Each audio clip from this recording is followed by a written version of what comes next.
And the thing is, it's not fixing the Embrace the Hate storyline. That's not what this is about. Because the Embrace the Hate storyline is dog shit. And you can't fix dog shit. Alright. Challenge accepted. Hello everybody and welcome to ReWrite. This is where I take something that WWE did and make it less dog shit. And we have some dog shit today. We've got Embrace the Hate. Now for those unfamiliar with this, during 2011, Zack Ryder kind of got built up in WWE. Zack Ryder's a guy whose gimmick is basically that he's from the Jersey Shore. Yeah, you would think that wouldn't be worth taking seriously. Totally is. And basically part of the reason he sort of got over is because he made an internet show and people liked it and people liked him and they wanted to see more of him. And you know what? Around the end of 2011, he ended up winning the United States title. Great. It's the lowest title at that point, but you know, that's good. That's good. That's showing that they're actually giving a shit about him. And then 2012 happened. So what happened in 2012 is that Kane came back. Kane's big red demon dude. And he goes after John Cena because John Cena's going to face The Rock. And Kane's like, you know, you probably beat The Rock if you turned into a dick. And John Cena's like, no, super predictable, but that's not really the worst part of it. The worst part of it is basically they used Zack Ryder, who was John Cena's friend buddy, to basically make Kane look like a monster. They basically had Zack Ryder get embarrassed. They had him, get chokeslammed off the stage. They had him get injured and lose the US title because of an injury without getting a fucking rematch. And they also had his girlfriend kiss John Cena in front of him in a wheelchair. I believe this picture. Oh, and also at WrestleMania, he got attacked by his girlfriend and lost a match for his team because of it. Really wasn't a good look. Like I said, it was dog shit. But the way to fix something dog shit is to understand why it was dog shit. So we're leading up to the Royal Rumble. Kane's come back, and he's like, hey, John Cena, you're a good guy. Stop doing that. And John Cena's like, no, bitch. And here's the first change I would make with Zack Ryder. The first change I would make with Zack Ryder is to not include Eve Torres in the storyline at all. Now, don't get me wrong. You could very well have Eve be Zack's girlfriend, sure, if you really want to do that. But I would not really have her kiss John Cena. I would not have her turn on him at WrestleMania. I would not have any of that happen whatsoever while this storyline is going on.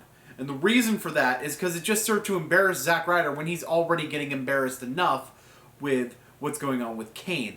I'm going to focus more on the places where he can get his heat back, where he can get some sort of revenge on someone, and he can't do that with Eve. Mostly because, you know, hitting women and all that. But let's focus on how Zack's going to play a role in the Kane versus John Cena storyline at this point. I do feel like that storyline ran a little bit long, by the way, but, you know, that might be a different rewrite. So, basically, what I would do is I would have Zack Ryder offering to help John, since Zack Ryder's the United States man, and John Cena is purposely trying to keep him out of it. He's trying to purposely fight this battle all on his own, and that's going to be very important to making it actually matter that Zack Ryder is being targeted by Kane later on. So we're at the Royal Rumble. Zack Ryder enters the Royal Rumble. It makes sense. After all, he's only the US champion. Imagine winning both of those titles at the same time. Seth Rollins. So he's in the Royal Rumble and he's doing pretty well for himself. But then Kane shows up. You can even have him be an entrant. I think for the purposes of this exercise, I'm going to have Kane enter the Royal Rumble, go after Zack Ryder, eliminate Zack Ryder fairly quickly, and then eliminate himself. He don't give two shits about winning the Royal Rumble, and John Cena is not in this thing because John Cena already has his WrestleMania match. So Kane is going after Ryder on the outside of the ring. and then John Cena comes in to make the save. This is why I wanted to have Zack Ryder, instead of getting attacked by Kane beforehand, I wanted to have him sort of offered help, and John Cena doesn't want him involved, because John Cena knows that if Zack Ryder is involved, then Zack Ryder is in danger. And I think that sort of builds towards Zack Ryder being able to build later in the storyline. That's just it. That's another problem with the storyline. They give Zack Ryder all this shit, but they don't give him a way to build off of it. They don't give him a way to rise above. So that's another problem. And this, having it start with him not being actively involved and then being forced into it, that is a change that can help give Zack Ryder a way to rise. So we're going towards Elimination Chamber. Kane and John Cena are still going to be fighting for the most part.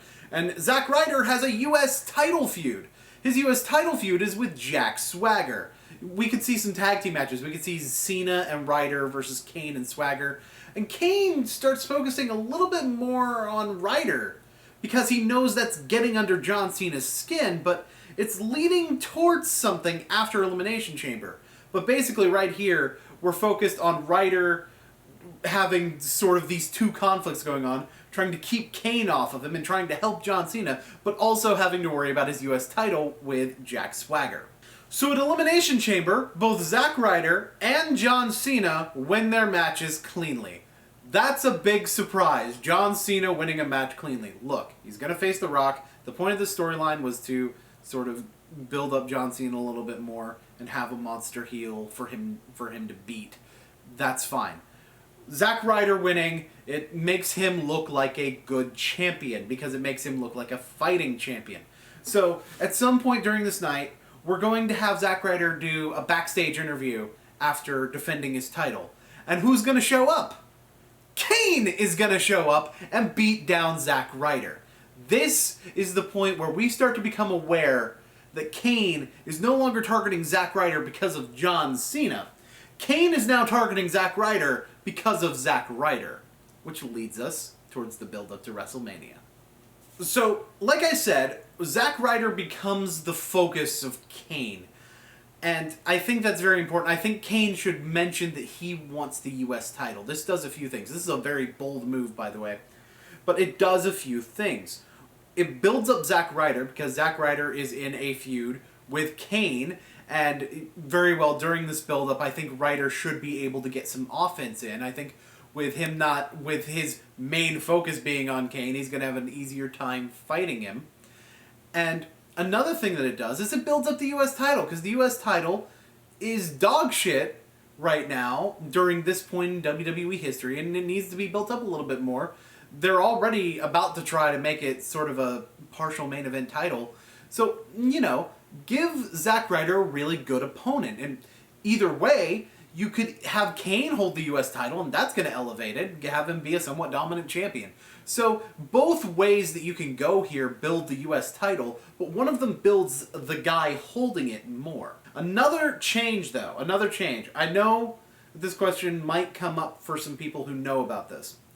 At this WrestleMania, there was a big tag team match between Team Johnny, which was basically a team managed by John Laurinaitis, and Team Teddy, which was managed by Teddy Long, and it was basically for control of both Raw and SmackDown. This was kind of the end of the brand split.